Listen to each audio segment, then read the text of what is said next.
श्रीनिवास का जो बयान है वो बता देता है राहुल गांधी क्या चाहते हैं। आप बनाए रखना चाहता था जिसके बारे में सोनिया गांधी को डरा दिया गया था इन्हीं G23 के नेताओं ने कि जो भी प्रधानमंत्री बनता है उसको मार दिया जाता है या उसकी हत्या कर दी जाती है। इस देश में हत्या क्यों कार्य में आने वाली सरकार जो कांग्रेस की होगी वो जांच कराएगी। तो बेटा सावधान हो जाओ, तुम्हारी लंका लगने वाली है। हमारे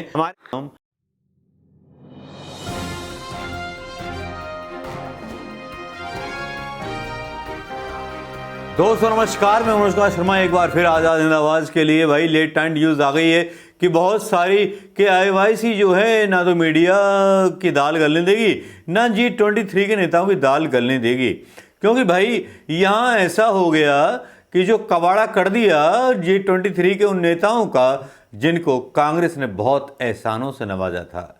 चाहे गुलाम नबी आज़ाद हो जिनके ऊपर आरोप लगते रहे, इन्होंने यूपी का कबाड़ा कर दिया जब ये यूपी के प्रभारी बन के आए थे। कपिल सिब्बल को तो आप जानते हैं कि इनको क्या क्या जिम्मेदारी दी गई। इनको वो सब कुछ दिया गया जो इन्होंने मांगा। इनको कैबिनेट मंत्री बनाया गया, केंद्रीय मंत्री बनाया गया।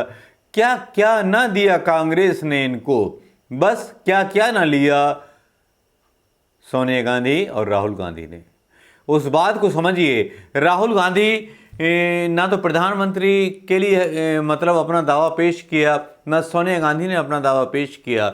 वो गांधी परिवार अपनी जो थी एक लेगेसी बनाए रखना चाहता था जिसके बारे में सोनिया गांधी को डरा दिया गया था इन्हीं G23 के नेताओं ने कि जो भी प्रधानमंत्री बनता है उसको मार दिया जाता है या उसकी हत्या कर दी जाती है। इस देश में हत्या क्यों कर दी जाती थी, किस लिए कर दी जाती थी, ये एक जांच का विषय है जिस पे आज तक जांच नहीं हुई।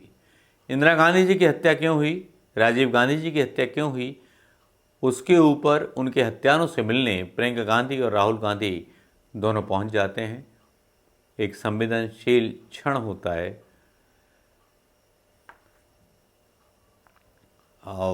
वो क्षण होता है कि जब सारी बातें मतलब जो हैं चली जाती हैं भूतकाल में, और भूतकाल में जब जो सारी चीज़ें चली गईं उसको भूल करके G23 के नेता अपनी बगावत को तय कर देते हैं कैप्टन अमरिंदर सिंह के साथ। जब कैप्टन अमरिंदर सिंह अमित शाह के पास पहुंच जाते हैं तब कपिल सिब्बल का एक बयान आता है। कपिल सिब्बल का क्या बयान आता है ये भी सुन लीजिए। इस वक्त की बड़ी खबर आपको बता दूं, यूथ कांग्रेस के अध्यक्ष श्रीनिवास बीवी का कपिल सिब्बल पर निशाना। कपिल सिब्बल के जी हजूरी वाले बयान पर उन्होंने अटैक करते हुए ट्वीट किया है, लिखा है, सुनिए जी हुजूर, पार्टी की अध्यक्ष और नेतृत्व वही है जिन्होंने आपको हमेशा संसद पहुंचाया, पार्टी के अच्छे वक्त में आपको मंत्री बनाया, विपक्ष में रहे तो राज्यसभा पहुंचाया, अच्छे बुरे वक्त में सदैव जिम्मेदारियों से नवाजा, और अब वक्त संघर्ष का आया तो, और इतने पर उन्होंने ट्वीट छोड़ा है। लेकिन ये ट्वीट उन्होंने क्यों किया, कपिल सिब्बल ने ऐसा कहा क्या था, पहले आपको वो कपिल सिब्बल का बयान भी दिखाते हैं। पक्ष मजबूत तभी होगा ना अगर कांग्रेस मजबूत होगी, और अगर विपक्ष मजबूत नहीं होगा, कांग्रेस मजबूत नहीं होगी तो चर्चा होगी कैसे, और हम सवाल कैसे पूछेंगे सत्ता पक्ष से, जवाबदेही कैसे होगी। तो इसका नुकसान केवल हमारे देश को नहीं हो रहा, कांग्रेस का नुकसान होना मतलब देश का नुकसान होना, देश के भविष्य का नुकसान होना। कांग्रेस का कमजोर होना मतलब देश की नींव का कमजोर होना। ये असलियत है और इसलिए हम दुखित हैं। देखिए एक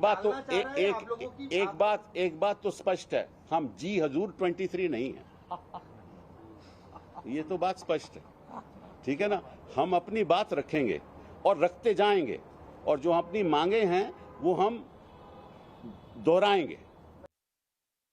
कपिल सिब्बल ये कह रहे हैं साफ तौर पर कि हम जी हजूरी नहीं करते, और इसी बात पर बीवी श्रीनिवास का ट्वीट आपने देखा जिसमें वो याद दिला रहे हैं कि पार्टी ने कपिल सिब्बल को क्या क्या दिया। ये पूरी खबर, एक छोटे से ब्रेक के लिए रुक रहे हैं, जल्द लौट रहे हैं।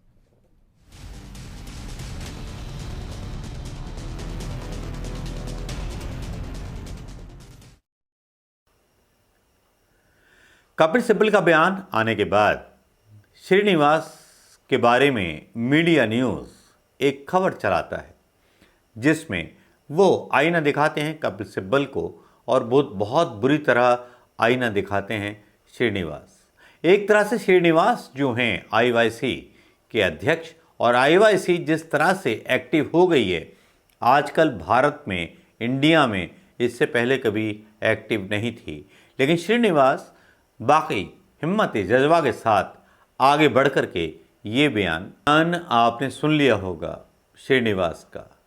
कपिल सिब्बल हों, गुलाम नबी आज़ाद हों, G23 के मनीष तिवारी हों, ये ऐसे लोग हैं जिनको राहुल गांधी पसंद नहीं हैं। पसंद इसलिए नहीं है क्योंकि ये लोग जो है दलाली की पॉलिटिक्स करते हैं और राहुल गांधी दलाली पसंद नहीं करते। आप देख लीजिए भूपेश बघेल वो चेहरा हैं जो राहुल गांधी ने बनाया है छत्तीसगढ़ में, एक ऐसा मुख्यमंत्री जो दलाली पसंद नहीं करता, जहां एक ईमानदार सरकार चल रही है। आप कल्पना कीजिए कि अगर केजरीवाल वहां होते तो पता नहीं कितने कितने दावे करते। अब चरणजीत सिंह चन्नी को ले लीजिए, पंजाब के जो मुख्यमंत्री बने, 2 किलोवाट के उन्होंने बिल माफ कर दिए हैं पंजाब के अंदर।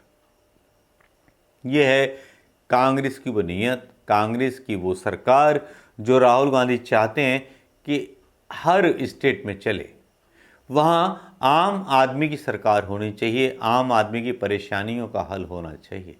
लेकिन यहाँ कपिल सिब्बल जो हैं आईवाईसी का तो जवाब खैर क्या दे पाएंगे जो श्रीनिवास ने बोला।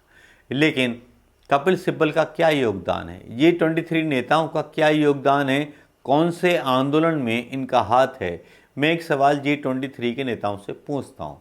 ये G23 एडल्ट भाषा में भी अगर बोलूँगा तो बहुत बड़ी बेइज्जती कपिल सिब्बल साहब की हो जाएगी, क्योंकि जिस तरह से बेइज्जती श्रीनिवास ने कर दी है कपिल सिब्बल साहब की, वो वाकई में हर कार्यकर्ता चाहेगा और हर कार्यकर्ता करना चाहेगा इस बेइज्जती को।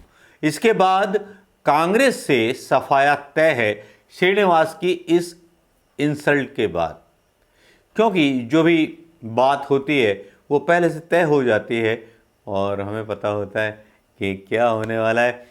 श्रीनिवास का जो बयान है वो बता देता है राहुल गांधी क्या चाहते हैं। अब एक्शन होंगे, भरपूर होंगे, चाहे सिद्धू हों, चाहे कैप्टन अमरिंदर सिंह हों, जो अमित शाह की गोद में पहुंच गए हों सर झुकाने के लिए। विचारधारा, गांधी के विचारधारा समर्थक थे, अब वहाँ पहुँच गए किसके पास? अमित शाह के पास, गॉडसे वाले के पास, जिसके बेटे पे करप्शन के आरोप हैं। तो करप्टेड आदमी को पहचानता है, वो उसी के पास जाएगा ना। अब कपिल सिब्बल को जो खुजली मच रही है वो खुजली इसी बात की मच रही है कि शायद ये हो गया वो हो गया। लेकिन ये सोशल मीडिया का ज़माना है, ये पब्लिक सब जानती है कि क्या हो रहा है, क्यों हो रहा है, किस लिए हो रहा है।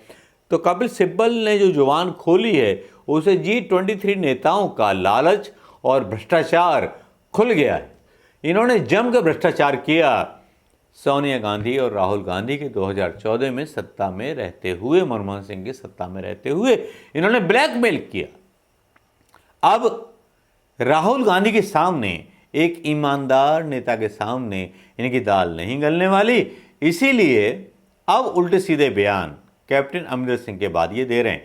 इनको लगता है एसी ऑफिस में बैठ करके कि हम जो बयान देंगे उसे जनता समझेगी।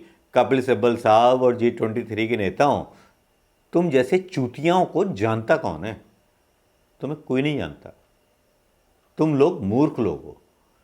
तुम्हें कांग्रेस ने उस हैसियत तक पहुंचाया जिस हैसियत तक आपकी औकात नहीं थी।